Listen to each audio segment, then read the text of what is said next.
What an elegant wine. It's just got that beautiful sort of subtle spiciness to it for me. The most amazing sort of dark blackberries. Reminds me of eating a bowl of these beautiful dark berries, nice and ripe, but extremely elegant. Beautiful and soft as well, though. And then I just think that typical classical Pinot earthy undertone to it. I can only describe it as a lady in a glass. I mean, it's just absolutely gorgeous. Beautiful. Absolutely floral gorgeous. Notes as well. Stunning. Yeah. I love the way that the flavour just lingers beautifully and then just softens away. And it just makes me want to enjoy it more and more and more. And I think just classically, elegantly styled. I mean, really, really beautiful. Well done on that. Thank That's you. amazing. I mean, there's some incredibly elegant, delicate Pinot Noirs coming out of the Himmel Ardor, and I think it's showing, to be a place in the Southern Hemisphere where you can make exquisite Pinots. Something between the old world and the new world. Yeah. And I think you're absolutely privileged and blessed to be in an area of that caliber and to be able to work with this amazing grape and style it the way you choose to style it. It's just beautiful, and I think going to be an absolute classical food wine with a dish like this. Certainly strikingly with the duck ham, and I think the beautiful earthy, smoky notes of the beetroot would be quite beautiful and pick up nicely on there. Amazing, wonderful wine. Chef is going to tell you a little bit about what he thinks about the colour of the wine, because he noted that this afternoon, and I thought that was actually a lovely observation that you made. Well, I mean, it's like you say, you eat with your eyes first when it comes to food. But if you saw this wine being poured in front of you and then being swirled in the glass, and especially sort of around the rim of the glass as well, where it's got that beautifully clear. It just looks delicious, like you want to drink it straight away. So you're already halfway there. It's like deep crimson rubies, huh? Yeah, it's looking into a jewel, basically. Thank you. Yeah, that's nice, isn't it? I love that description. Tell us what you've plated here for us that's going to pair so beautifully with it. Yeah, so it's quite a nice light lunch sort of starter that we'll do. We've got a very local goat's dairy called the River. Really sort of sharper notes of cream, cheddar, and goat's cheese. And then I've got a bit of a Dutch heritage. So we started making this duck ham with lots of spices, pepper, air drying it for up to 2 weeks. And it is literally like a ham. And that's where we got the thought for doing a little bit of a concrete duck bitterballen on the side. Earthy beetroot with dehydrated honey and oats.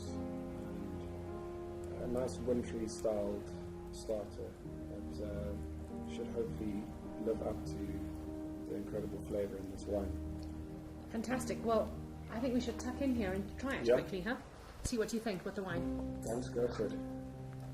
Well, I'd like to go here first on the beetroot note. Just seems that the if I colours may. match perfectly, doesn't Isn't it gorgeous? Yeah. Look at that. Yeah.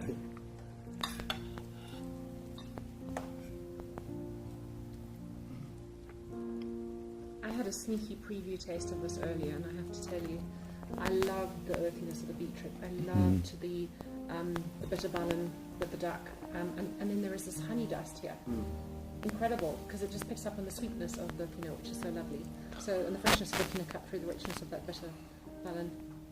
Can we just keep this and keep that and just stay forever?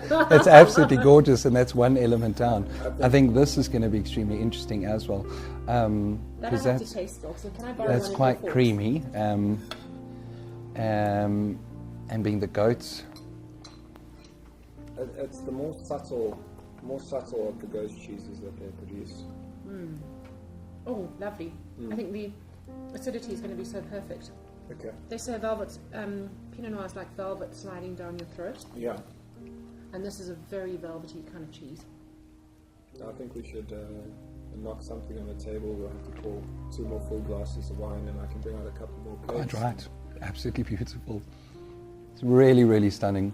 I think all these elements just tie in so amazingly with us.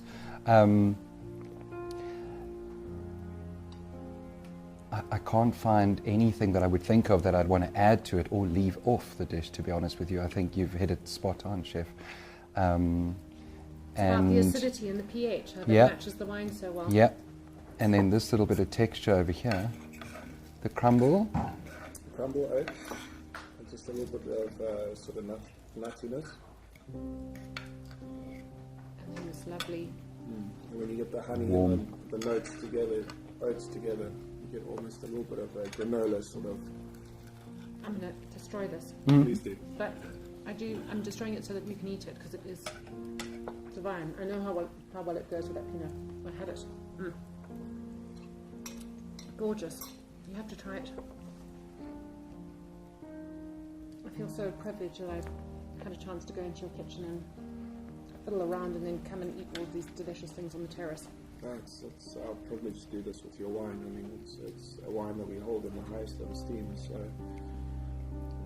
and tasting this is something really special.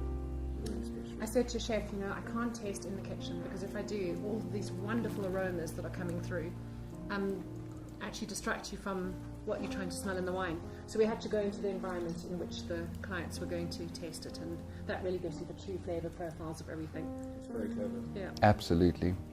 For me, the star of the dish is the beetroot and the ham, the duck ham with the wine. I think those two are absolutely sublime. Together with it, I could have just that and the beetroot together. Yeah. 6 bottles of this, and I'd be happy. I love it. Absolutely delicious. Well done on an amazing, amazing wine. I mean, and I think it's just such a tribute to you guys and what you do. And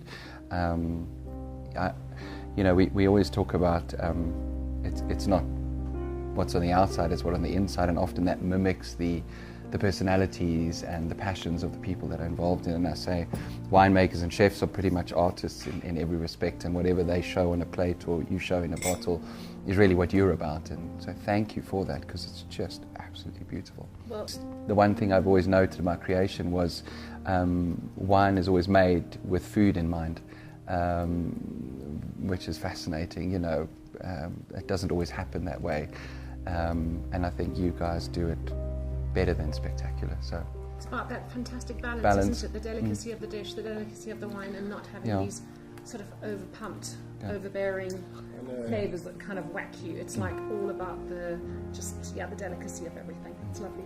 Yeah, and I think it's an overall experience when it's right. You can't place it to be one good element when all those come together. So. A little bit of an epiphany. Thank you. Thank you. And Absolutely I think that's what beautiful. Hartford House is all about as well. Well, it's a work in progress. Yeah. It's a work of art.